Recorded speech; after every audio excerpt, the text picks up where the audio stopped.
Hola una vez más, soy Rubén Fidalgo y de nuevo os traigo al canal de Autocasión un poquito de historia del automóvil y he reunido a la primera generación del Audi 100, que nació en 1968, y a la última generación del Audi A6. Es cierto que A6 y 100 no parecen de la misma generación, de la misma gama, pero lo cierto es que el Audi 100 y el Audi A6 están en la misma categoría y de hecho el Audi A6 nace a partir del Audi 100 en el año 1994. 50 años de historia reunidos y vamos a dar un repaso a la vida de Audi porque ha sido bastante azarosa. Y antes de nada, me gustaría deciros que esto no va como una puya, sino con bastante admiración y envidia, y es que Audi ha sido una de las marcas que mejor ha sabido rentabilizar las ideas de otros. Y digo que con admiración, porque todos los que lanzan una nueva idea lo que quieren es que esa idea cuaje y sea todo un éxito. Sin embargo, han fracasado, mientras que Audi ha conseguido que quede en la memoria de todos. Cuando pensamos en motores de 5 cilindros, pensamos en Audi, cuando ha sido Lancia la que los ha inventado, allá por los años 30. Cuando pensamos en competición, nos viene a la mente el mítico Audi 4 volando con Michel Mouton, cuando han tenido muchos más éxitos en competición marcas como Peugeot, Citroën o Lancia. Cuando pensamos en tracción total, pensamos en Audi, cuando ha sido Jensen o Latil quienes han utilizado la tracción total en sus vehículos mucho antes que Audi. Todo eso es un ejercicio de propaganda fantástico que ha sabido amortizar muy bien Audi. Vamos a ver cómo han evolucionado en 50 años esta marca, que ha conseguido desde este modelo hasta este llegar a rivalizar con las dos más importantes que hay en Europa, BMW y Mercedes, algo que parecía imposible cuando se resucita Audi allá por 1965.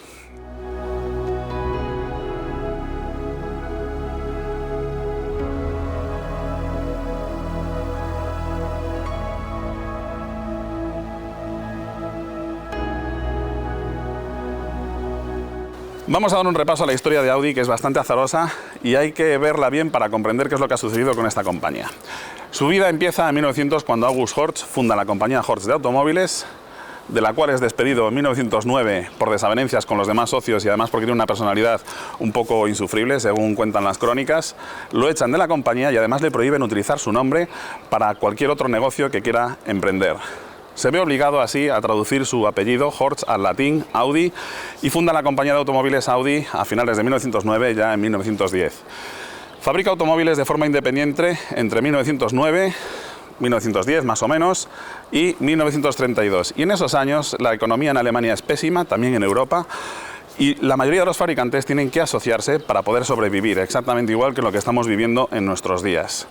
Se unen 4 compañías, DKV, Wanderer, Horch y Audi, y fundan la compañía Autounión, que fabrica automóviles hasta 1939. Estalla la Segunda Guerra Mundial, las prioridades son otras, hay que fabricar material bélico y al terminar la guerra Alemania pierde, se divide en dos y la mayoría de los fabricantes de Autounión quedan del otro lado de la muralla de Berlín, en la Europa del Este. En 1954, Mercedes hace con el control de DKV y Audi, que son las dos marcas que han sobrevivido a esta partición de Europa.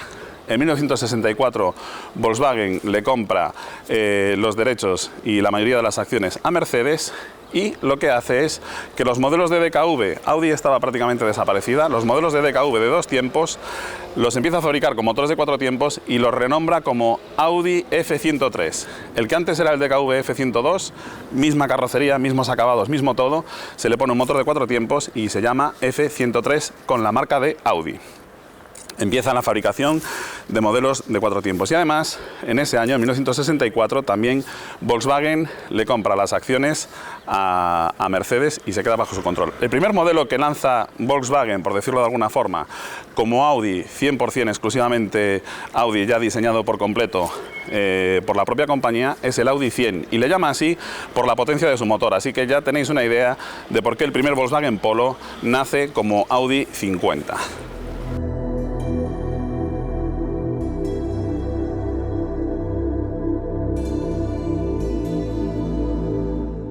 Vamos a centrarnos en el primer Audi, exclusivamente Audi de la nueva era de la marca. En 1968 aparece este modelo, el Audi 100, con un motor de 4 cilindros, 1,7 litros y, como os decía, 100 caballos de potencia. Este ejemplar es un Pre-74, en 1974 modifican algunos detalles como el entramado de la rejilla delantera, los paragolpes y los pilotos traseros, cosas muy ligeritas, y se convierte en el modelo de más éxito de la marca. se venden nada menos que 800.000 unidades de esta versión del Audi 100, que además tenía una carrocería coupé muy atractiva. Motor delantero, la tracción delantera es una máxima de Audi desde los tiempos de DKV con sus cochecitos de dos tiempos, y además de eso destaca por una calidad de fabricación bastante elevada para la época. El rival que se planta como principal es la nueva clase de BMW, de Neue Klasse, denominada BMW 1500, que tiene unas proporciones muy parecidas a este coche, pero que a mí personalmente, en cuanto a diseño, me resulta bastante más atractivo el Audi 100, aunque hay detalles bastante comunes entre ellos, como por ejemplo que el frontal tenga esta inclinación invertida. También los faros recuerdan un poquito a los del BMW 1500. En la parte trasera vamos a ver, sin embargo, detalles que nos van a recordar un poco al Mercedes W108. Como digo, destaca por la tracción delantera, la calidad de fabricación y un interior que, gracias a esa tracción delantera, precisamente es bastante espacioso para unas medidas bastante compactas. Estamos hablando de un coche que está en el entorno de los 4,5 metros.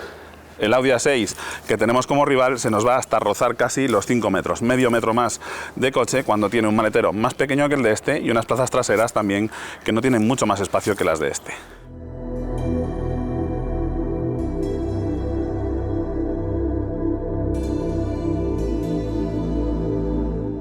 Centrándonos en el diseño de este Audi 100, llama la atención los perfiles cromados que enmarcan el frontal. Una de las cosas con las que tiene que buscarse la vida Audi es que no tiene una calandra propiamente dicha, como si tenían los dos riñones de BMW o la coraza de los Mercedes. Audi, a lo largo de los años, ha tenido que irse buscando la vida hasta encontrar ese single frame que le llaman ahora de Audi, que veremos después en el nuevo A6. Sin embargo, tiene un frontal muy característico con estos faros y la rejilla con las lamas envolviendo los aros de Audi. Por supuesto, defensas cromadas y la verdad es que un estilo bastante ligero en cuanto a diseño.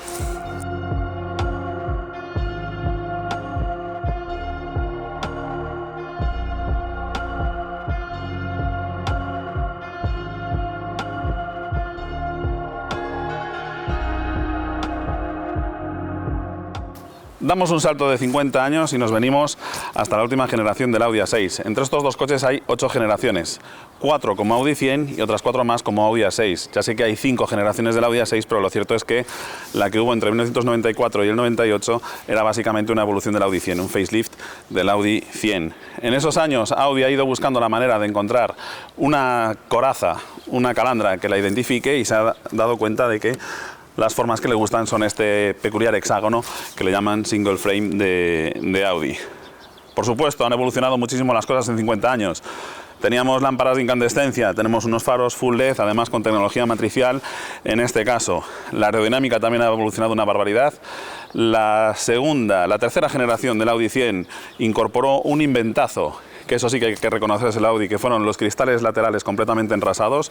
El cristal deslizaba por fuera de la puerta de forma que quedaban completamente enrasados, y mejoró muchísimo la aerodinámica de los automóviles. De hecho, aquel coche bajaba el CX hasta 0,31 aproximadamente, que era todo un récord en una berlina en aquella época. Como digo, faros full LED, por supuesto con lavafaros, y una aerodinámica muchísimo más estudiada que lógicamente hace 50 años.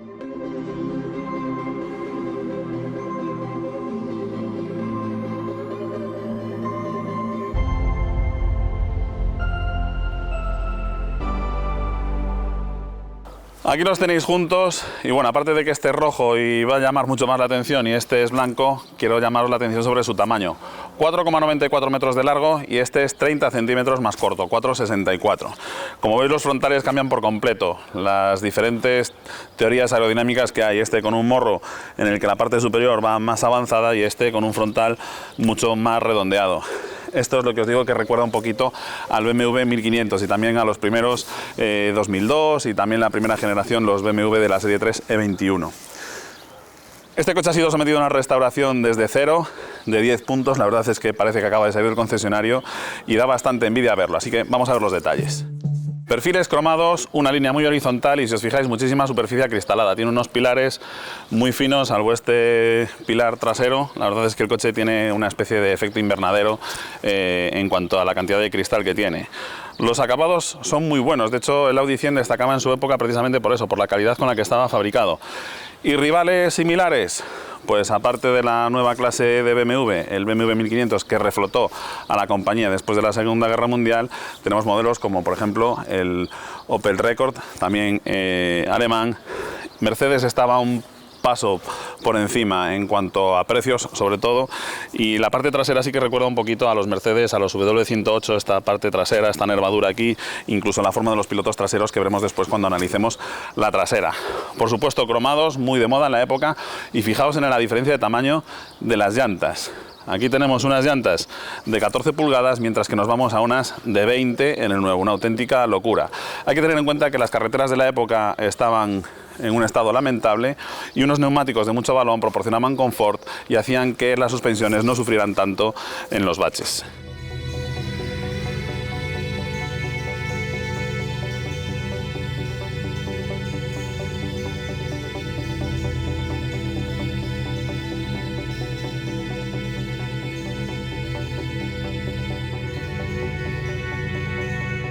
Como veis, en cuanto a diseño, en 50 años han variado muchísimo las cosas, sobre todo por dos motivos. La seguridad, en cuanto al atropello a peatones, este frontal, pues bueno, sería bastante agresivo contra un peatón. Aquí tenemos formas más redondeadas y también por la aerodinámica. Antes teníamos formas rectas, muy horizontal, además la línea de cintura del coche.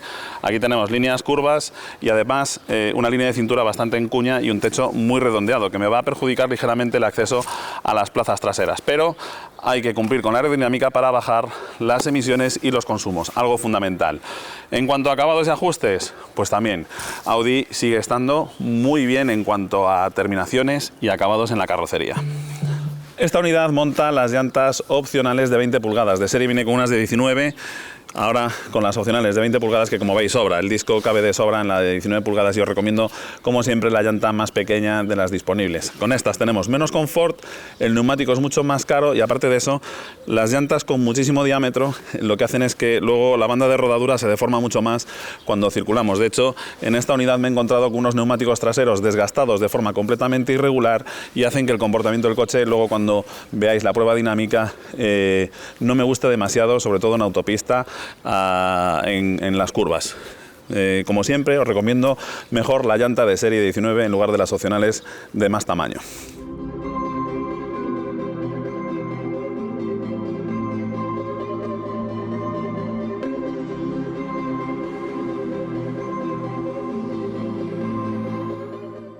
Los coches han crecido una barbaridad, tanto en longitud, pero también, sobre todo, en anchura y en altura. En altura debido a que, bueno, la media de estatura también ha aumentado y también por motivos de seguridad, y la anchura, sobre todo, por motivos de seguridad. Fijaos la diferencia de grosor de esta puerta y de esta. Esta es más del doble de gruesa que la puerta de este modelo. Para conseguir una habitabilidad en el interior semejante, hemos pasado de más o menos 1,70 m de anchura que tiene este vehículo a 1,90 m, y este es el motivo por el cual en las plazas de aparcamiento casi no nos podemos bajar de los coches. Siguen con estándares de hace 50 años. Como os decía antes, esta es una vista en la que a mí me recuerda mucho a los modelos de Mercedes de la época, sobre todo la forma del marco, este embellecedor aquí en el corte del pilar con el pase de rueda, esta nervadura, y también en los pilotos traseros. En 1974 este coche fue sometido a un lavado de cara en el que cambió sobre todo la forma de la luz de marcha atrás. El piloto era todo rojo y teníamos la luz de marcha atrás en un cuadradito aquí. También modificaron un poco las defensas. De nuevo, líneas rectas, mucho cromado y en este color rojo que además destaca y le sienta fenomenal.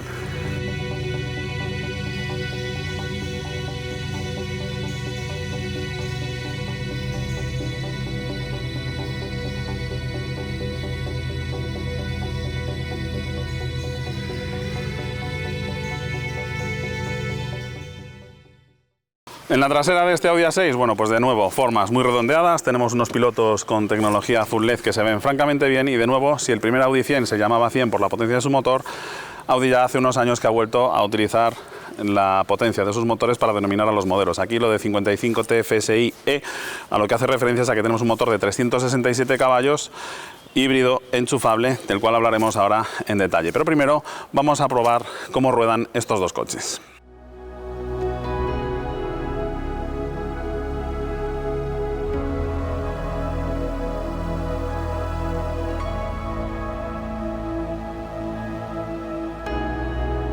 Muy bien, pues vamos a dar una vuelta con este Audi 100 LS, la versión tope de gama de la primera generación del de la Audi una vez resucitada.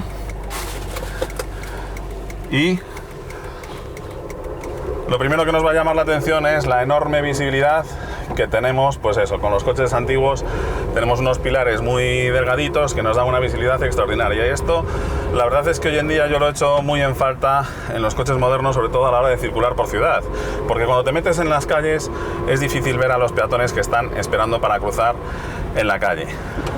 Llama la atención también lo grande que es el volante, no tenemos dirección asistida y además tenemos un motor que luego lo veréis colgado completamente por delante del eje, de forma que tiene bastante peso en la parte delantera y la dirección pues es algo pesada, aunque bueno, no es tan pesada como me la esperaba.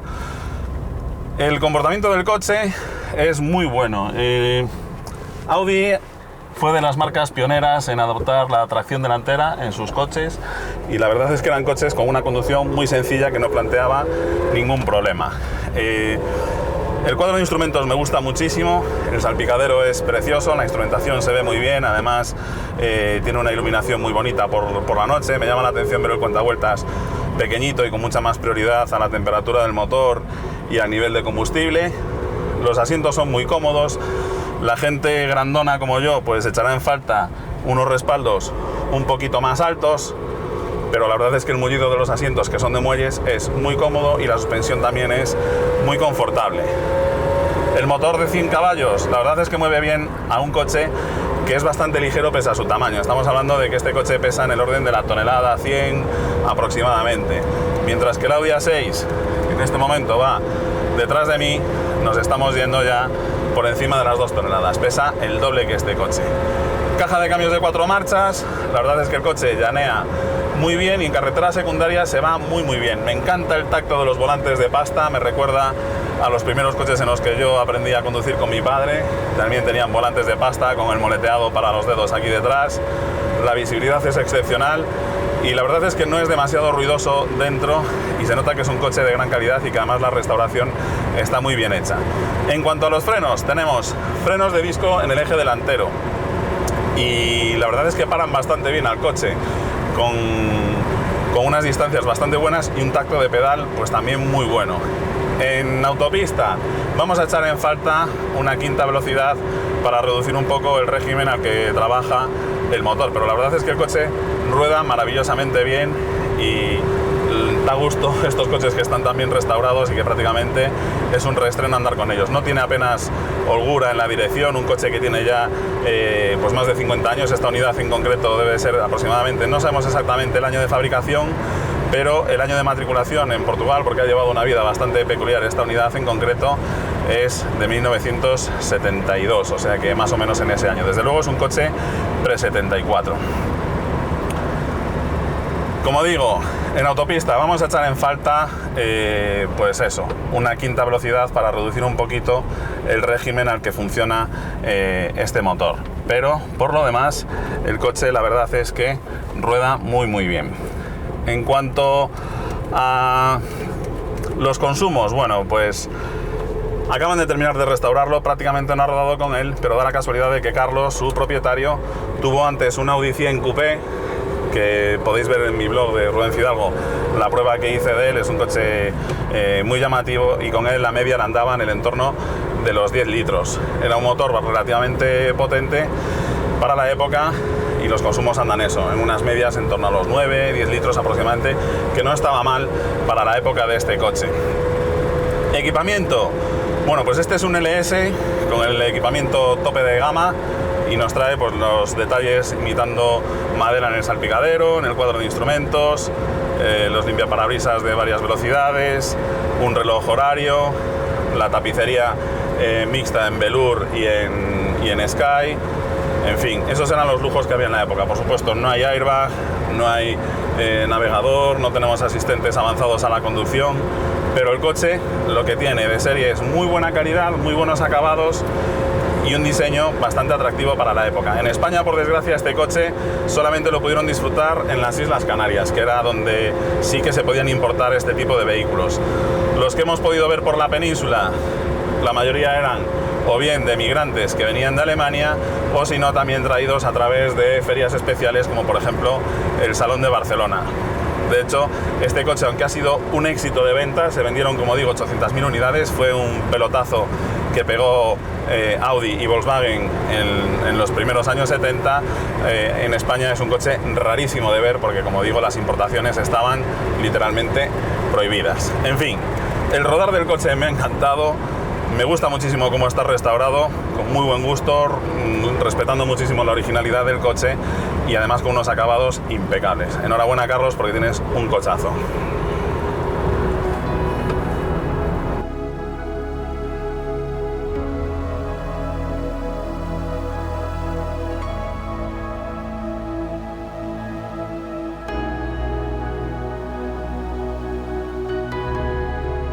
Bueno, pues vamos a empezar la prueba dinámica de este Audi A6 híbrido enchufable, para lo cual basta con tener el cinturón de seguridad abrochado, pisar el freno y pulsar este botón. Como veis, no hay ningún ruido, ningún tracateo de que el coche se ponga en marcha, ya que siempre que tengamos algo de energía en las baterías, el coche va a iniciar la marcha en modo 100% eléctrico. Y la verdad es que en ciudad manejarlo en modo eléctrico es súper cómodo, porque el coche no hace absolutamente ningún ruido.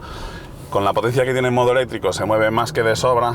Incluso si tenemos que hacer alguna incorporación, alguna circunvalación tipo M30, M40, pues el coche, como digo, se va a incorporar muy bien porque tenemos potencia de sobra en modo 100% eléctrico. Y aparte de eso, las aceleraciones son también muy buenas. Como el coche es tan fácil de conducir en ciudad, el único problema lo vamos a tener a la hora de aparcarlo, y es que mide casi 2 metros de ancho, con lo cual en los parkings, al aparcar en batería, va a ser incómodo bajarse de él. Vamos a echar en falta la función que veíamos en la prueba del Hyundai Santa Fe o del BMW Serie 7 de poder meter y sacar el coche del estacionamiento en batería con un control remoto, ya que, como digo, con la anchura que tiene luego no vamos a tener mucho hueco para poder abrir las puertas. En carretera, el comportamiento del coche es bueno, pero se nota mucho el peso. Las prestaciones son buenas, podemos hacer adelantamientos con seguridad, pero sí que se nota que tenemos un cacharro que pesa más de 2 toneladas y las inercias son muchas, y bueno, a la hora de incluso frenarlo, aunque tengamos ese freno eléctrico regenerativo, también nos va a pesar bastante en la espalda la mochila que llevamos de baterías y todo lo que pesa el coche, aunque se utilice mucho aluminio en su construcción. En autopista, el coche en principio tiene un buen comportamiento, pero en esta unidad hay unas reacciones extrañas en el eje trasero que he descubierto por fin a qué se deben, y es porque los neumáticos de las ruedas traseras están ya al final de su vida útil. Además, tienen un desgaste bastante irregular en la banda de rodadura, tienen...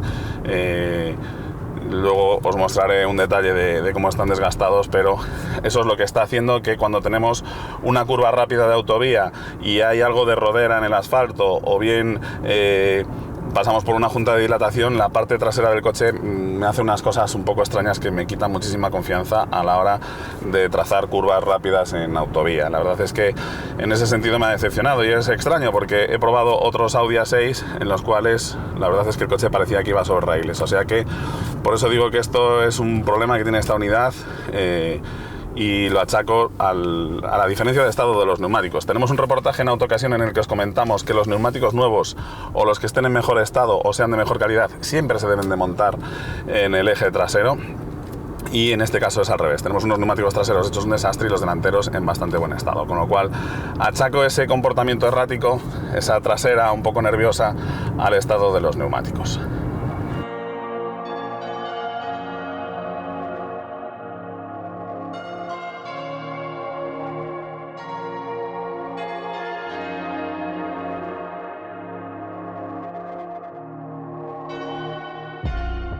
¿Qué tal el Audi A6 en cuanto a equipamiento? Bueno, pues es un coche de alta gama, con un precio que ya os comenté al principio bastante elevado, con lo cual es impensable que esto pueda llegar a estar mal equipado. La verdad es que está muy bien equipado, y a cambio de lo que estamos pagando tenemos un climatizador multizona con mandos independientes para las plazas traseras. Además también tenemos aireación en los pilares, en la plaza central, es decir, las plazas traseras están tratadas con bastante mimo.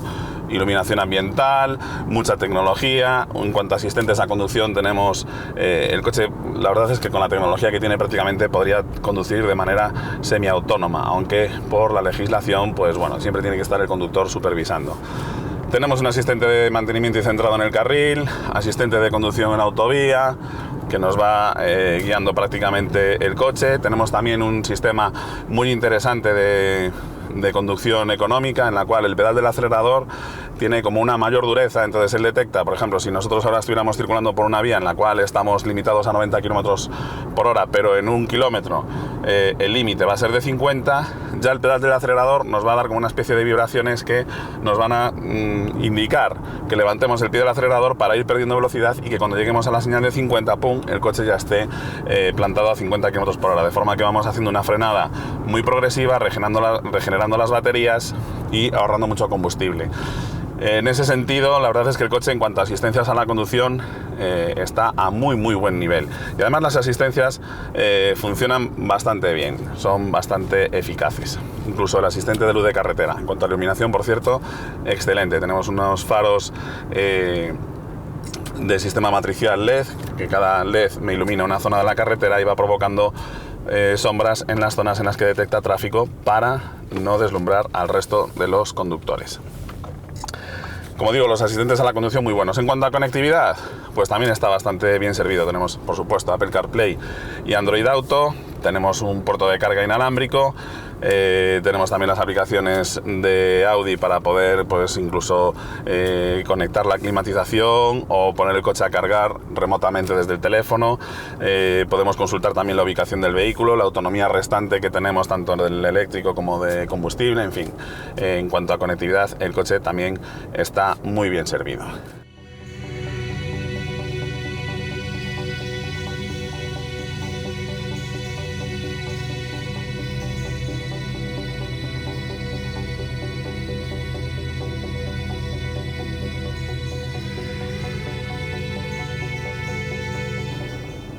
Bueno, y por último, ¿qué tal los consumos? Pues como siempre os digo, no toméis los datos homologados de consumo del coche híbrido enchufable como que realmente esos van a ser los consumos que vamos a obtener con él utilizándolo. Lógicamente, este coche lo que más nos va a interesar es utilizarlo el máximo tiempo posible en eléctrico. Es un coche que compensa su compra. Si nuestro día a día se mueve en el entorno de los 50 kilómetros y podemos recargar este coche en casa o en el trabajo con una energía eléctrica relativamente económica, si es que la energía eléctrica se puede decir que esté barata, pero bueno, de momento sigue estando más barata que la gasolina, y tal y como está subiendo la gasolina, mucho más. Como digo, un híbrido enchufable te compensa si tu día a día transcurre en esa autonomía que promete el fabricante en modo eléctrico. En este coche me ha sido muy difícil llegar a los 40 kilómetros de autonomía en modo eléctrico que homologa, o sea, que necesarios para cumplir con la etiqueta 0. Pero bueno, 40-50 kilómetros diarios es un buen rango para que este coche empiece a compensar su compra y gastar lo que cuesta esta versión híbrida enchufable respecto a otras versiones del Audi A6. Como digo, en cuanto agoto las baterías, ¿cuánto consume este coche? Bueno, pues en ciudad la verdad es que los consumos, si no utilizamos el modo eléctrico, son disparatados. Estamos hablando de cifras en el entorno de los 11 litros y medio, 12 litros, ¿vale? Es un coche que pesa mucho. Cada vez que salimos de un semáforo hay que poner en marcha un montón de peso, un montón de kilos. Las ruedas también tienen bastante fricción con el asfalto. En fin, es un coche que en ciudad los consumos son altos. En autopista, a los máximos legales, 120 kilómetros por hora, el coche me está gastando, ha gastado una media de 7,2 litros cada 100 kilómetros, ¿de acuerdo? Con 3 puertos de montaña, el puerto del León, el Padornero y la Canda, ¿de acuerdo? Con lo cual, pues bueno, son unos consumos aceptablemente buenos. En carreteras secundarias, a los máximos legales, 70, 90, aprovechando esta función de economía que os digo del pedal del acelerador, etcétera, se pueden hacer medias en el entorno de los 5,7, 5,8, 6 litros, ¿vale? Es una cifra que me parece muy buena para un coche de este peso. Aunque si volvemos a la prueba del Mercedes Clase S, que tenía prácticamente 200 caballos más que este coche, más peso todavía, era mucho más eficiente el Mercedes que este Audi A6, ¿de acuerdo? Siendo más pesado, con más potencia, tenía unos consumos prácticamente calcados a los de este Audi, que bueno, teniendo en cuenta la diferencia de potencia y de peso, por eso digo que es más eficiente que este Audi. En fin, los consumos, una vez agotadas las baterías, no son malos, pero tampoco son excepcionales. Un Audi A6 diésel con un nivel de prestaciones similar a este estaría consumiendo pues prácticamente 1,5 litros menos de lo que está gastando este Audi A6 híbrido enchufable.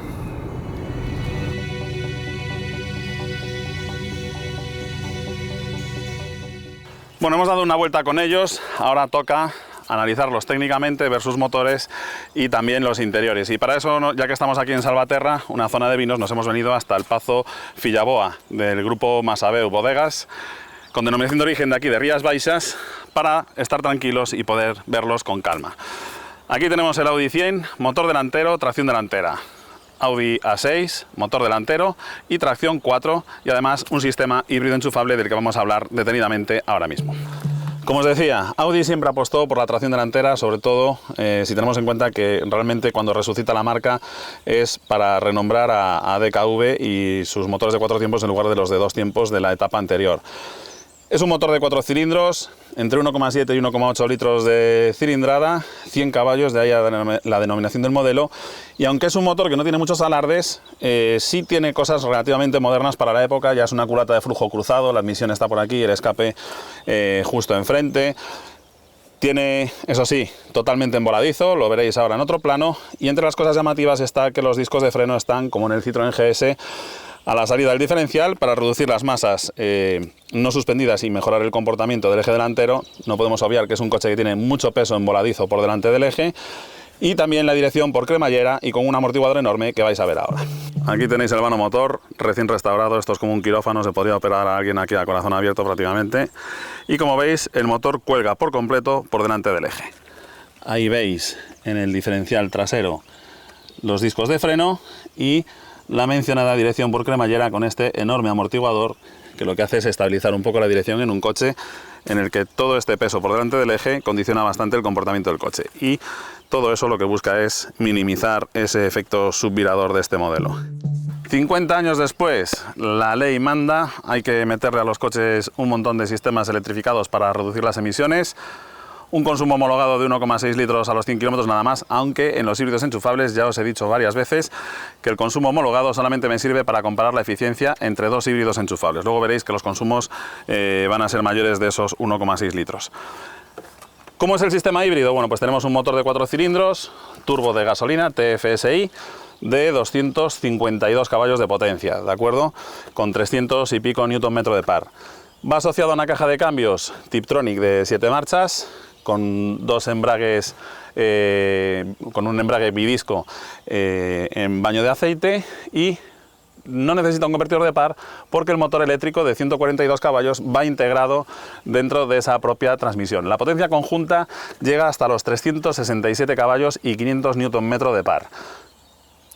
¿Cómo alimentamos este motor eléctrico? Bueno, pues con unas baterías que van debajo del maletero y le van a restar casi 200 litros de capacidad, luego lo veréis, de 14,1 kilovatios hora de capacidad, que se van a encargar de alimentarme a este motor eléctrico. La verdad es que cuando funciona el coche en modo eléctrico es una gozada, porque tenemos 140 caballos que lo mueven muy bien en ciudad. Conjuntamente la potencia, los 367 caballos, la verdad es que uno esperaría más punch en un coche con esta potencia teórica, pero bueno, no podemos obviar que este modelo pasa de las 2 toneladas con esta configuración mecánica. Para cargar las baterías de 14,1 kilovatios hora de capacidad, recordad que kilovatios hora es como si dijéramos litros en energía. Tenemos esta toma de corriente tipo 3 que podemos conectar o bien a este cable de carga, que es un cable de carga de emergencia que podemos conectar a un enchufe Suco, o bien con el cable tipo 3, que lo que me va a permitir es cargar hasta 7,4 kilovatios de potencia, 14,1 kilovatios de capacidad, 14 litros, por decirlo de alguna forma, de capacidad. Si los puedo cargar a razón de 7 litros por hora, como veis, en apenas 2 horas podría cargar estas baterías por completo, siempre y cuando tenga una red de suministro que me dé esos 7,2 kilovatios, 7,4 kilovatios, ¿de acuerdo? Antes os decía que estaba muy bien aprovechado, 4,64 metros más o menos de largo, y tenemos un maletero que está en el orden de los 500 litros aproximadamente de capacidad. Formas muy cúbicas y además bastante recovecos donde meter cosas. En este plano veis mejor el maletero, por aquí tendríamos huecos donde meter algunas bolsas. Como veis tiene mucho fondo, ahí tenemos la rueda de repuesto y el depósito de combustible que iría debajo de esta alfombrilla, y que además también da gusto verlo porque está restaurado y es una auténtica joyita. ¿Qué tenemos en este que se nos va hasta los 4,94 metros de largo? Bueno, pues la verdad es que pierde bastante maletero debido a las baterías, y es que pasamos de 530 litros a 360, casi 200 litros menos de volumen. Como veis, el maletero sobre todo lo que pierde es profundidad. Tiene muy poca altura aquí y aunque podemos abatir los respaldos de los asientos traseros, la verdad es que sigue sin ser demasiado práctico. Y además no podemos obviar que tenemos también el maletón con los cables de carga. Al abrir las puertas de este Audi 100 nos encontramos con un interior muy típico de los coches alemanes de los años 70. Asientos con los muelles metálicos, lo cual nos va a ayudar a reducir la fatiga en los viajes largos. Como veis, una banqueta muy larga. Y un salpicadero que, aunque es bastante simple en cuanto a diseño, la verdad es que está muy bien realizado, buena calidad, un cuadro de instrumentos muy fácil de leer y con unos relojes muy bonitos y un interior bien realizado. La verdad es que Audi aquí con el 100 empezó a sentar las bases de una marca de calidad que pretendía competir con BMW y Mercedes. Al abrir las puertas delanteras de este Audi A6 nos encontramos con un interior ya típico de la marca, con las últimas detalles de diseño que tiene, como los paneles de puerta o el salpicadero repleto de pantallas digitales, la característica palanca selectora del cambio y la consola central, y este equipamiento con los asientos opcionales de cuero, calefactados y con reglajes eléctricos que son muy cómodos. Un detalle que no me gusta, el volante tan achatado, no tiene sentido. Ya tenemos una columna de dirección eléctrica que se levanta para facilitarme el acceso, no tiene sentido el volante achatado en este coche. Aquí tenéis el salpicadero con este acabado de madera, bastante típico de la época. Los paneles de puerta, todo muy sencillo, pero ya os digo que impecablemente rematado. En la consola central nada de pantallas digitales, unos mandos muy sencillos para la climatización de tipo corredera, muy típicos de esa época. Y en la consola central el selector del cambio de 4 marchas. El cuadro de mandos, como veis, muy legible, reloj horario, que era un lujo en la época, el cuantas revoluciones, en pequeñito y dando protagonismo a la temperatura y al nivel de combustible. En el salpicadero del Audi A6 tenemos muchísima más tecnología, pantallas táctiles y ápticas por todas partes, y lo que sí que no me gusta demasiado, este exceso de plástico en negro piano, un eufemismo para denominar a un plástico que, bueno, produce bastantes destellos, está siempre sucio y se raya con mucha facilidad. Cuadro de instrumentos completamente digital y una postura de conducción, eso sí, muy buena, salvo por el volante achatado. Al abrir las puertas traseras nos encontramos con un interior también muy confortable. Como veis, hay mucho espacio para las piernas y también la cota de anchura está bastante bien. Detalles de lujo para la época, bueno, pues el reposabrazos central o los ceniceros para las plazas traseras. Al abrir las puertas traseras tenemos un interior bastante bien rematado, unos asientos de piel muy confortables, mucho espacio para las piernas, el asiento delantero está desplazado hacia atrás completamente y ya veréis que después me queda mucho espacio para las piernas, salidas de aireación y mandos para la climatización independientes para los pasajeros posteriores. Un detalle llamativo, aunque cerremos mal la puerta, el segundo clic lo hace ella automáticamente. Con un techo completamente horizontal y unos marcos de puerta bastante amplios, la verdad es que acceder a este Audi 100 es muy cómodo. Se entra muy fácil y una vez dentro la postura de conducción es muy buena. Tenemos un volante, eso sí, de mucho diámetro, pero que me va a ayudar, ya que no tengo una asistencia para girar la dirección, tengo mucha palanca en él, todo con mucha visibilidad. Y lo que sí, vais a disculpar que estén estas fundas puestas en los asientos, pero con estos asientos, estos pantalones azules, me da pánico poder teñir esta tapicería que está inmaculada. Con un techo bastante más alto, entrar en el Audi A6 también es muy confortable. La puerta abre mucho, el asiento se desplaza automáticamente hacia atrás para facilitarnos el acceso, la columna de dirección se levanta y una vez dentro, delante la postura es muy buena, tenemos una columna de dirección con reglaje eléctrico y un asiento también con multitud de reglajes que nos permite coger la postura perfecta, además regulable en altura con muy buenos recorridos, los mandos distribuidos bastante a mano y bastante fáciles de manejar, aunque personalmente esta pantalla áptica para manejar el climatizador al tacto es difícil identificar dónde están las teclas. Es mucho más fácil, sin tener que mirar y desviar la vista, identificar dónde están los mandos cuando tienes teclas con un relieve determinado. También es fácil entrar en las plazas traseras. Tenemos una puerta muy amplia que además abre casi 90 grados y una vez dentro, lo que os decía, aquí se va muy cómodo. Tenemos mucho espacio, fijaos, el asiento está para un conductor de 1,80 m de estatura, yo mido 1,85 m y me sobra mucho espacio aquí. Y como digo, los ajustes muy bien hechos. Pese a la caída aerodinámica del techo, la verdad es que acceder a las plazas traseras de este Audi A6 también es muy cómodo. Tenemos una puerta que abre casi 90 grados.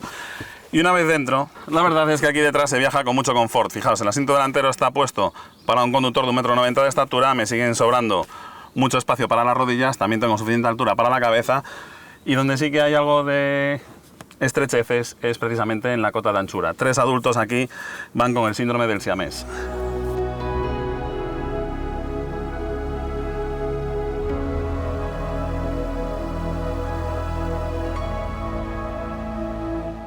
Audi ha sabido sacar muy buen provecho de la competición para llegar a donde ha estado, a conseguir el estatus que tienen marcas como BMW o Mercedes. El Audi 4 en los rallies, los IMSA GTO en las competiciones americanas, los TDI en Le Mans, en fin, la verdad es que Audi de la competición ha sacado muy buena publicidad. Pero sí que es cierto que el Audi 100 probablemente sea el modelo más importante de la marca alemana. Es el que ha hecho, al ser una berlina media, llegar a los clientes de clase media alta la marca Audi, y también se ha vendido muy bien. Este coche, como digo, en su momento batió el récord de ventas de Audi con 800.000 unidades vendidas. El Audi 200, cuando llegó con ese motor turbo y un aumento de prestaciones, incrementó más también el estatus de la marca, con lo cual probablemente el Audi 100 es el modelo al que más le debe Audi para haber llegado a donde está, al nivel de Audi, BMW y Mercedes, el trío alemán que siempre tenemos todos en la cabeza. Bueno, vamos a ver qué es lo que más me ha gustado de este Audi 100 y lo que menos. Lo que más me ha gustado de él, pues la verdad es que su diseño es un coche al que le encuentro mucha personalidad, aunque sí que es verdad que hay detalles que recuerdan a modelos de su época. Lo cierto es que siempre todos los fabricantes se han copiado entre sí. El morro recuerda un poco al BMW 1500, la trasera a los Mercedes, pero en conjunto el coche tiene personalidad y está muy bien realizado. Lo segundo que más me ha gustado es que con soluciones muy sencillas técnicamente consiguieron un buen resultado porque están muy bien realizadas. El comportamiento del coche es muy bueno gracias a la tracción delantera, y eso es lo tercero que más me gusta, que se comporta muy bien y es muy cómodo. ¿Qué es lo que menos me ha gustado de este coche? Bueno, pues por un lado, esto es una opinión personal, pero los faros tienen una mirada un poco triste, aunque era muchísimo más triste todavía la del BMW 1500, todo hay que decirlo, pero la versión del Audi 100 con el frontal, con el doble faro redondo, personalmente me resulta más atractiva estéticamente.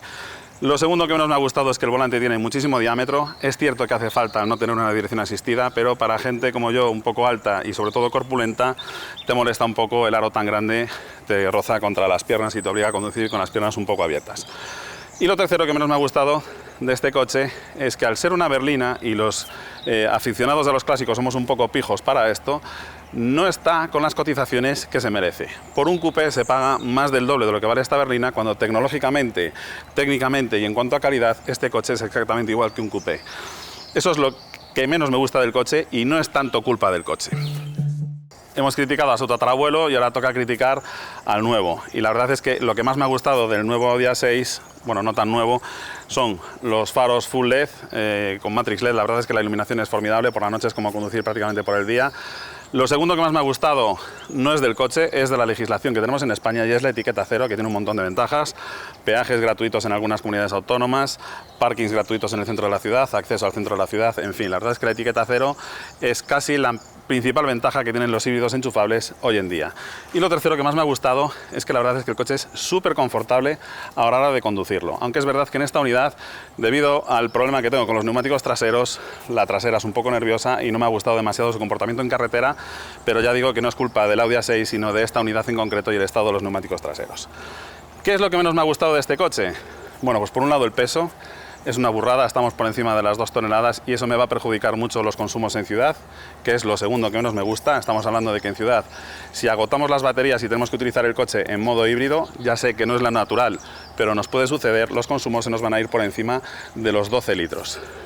Y por último, lo tercero que menos me ha gustado de este coche es que, para su tamaño, un maletero de 360 litros se queda muy pequeño. Por mi parte nada más, reitero mi agradecimiento a Carlos, el propietario de este formidable Audi 100, y a Bodegas Fillaboa, de aquí de Salvaterra, propiedad del grupo Masabeu, por haberme dejado este entorno fantástico para rodar esta videoprueba. Y por mi parte, lo dicho, nada más, solamente me queda despedirme de ti, agradecerte que hayas aguantado hasta el final, así que hasta pronto y mucha suerte.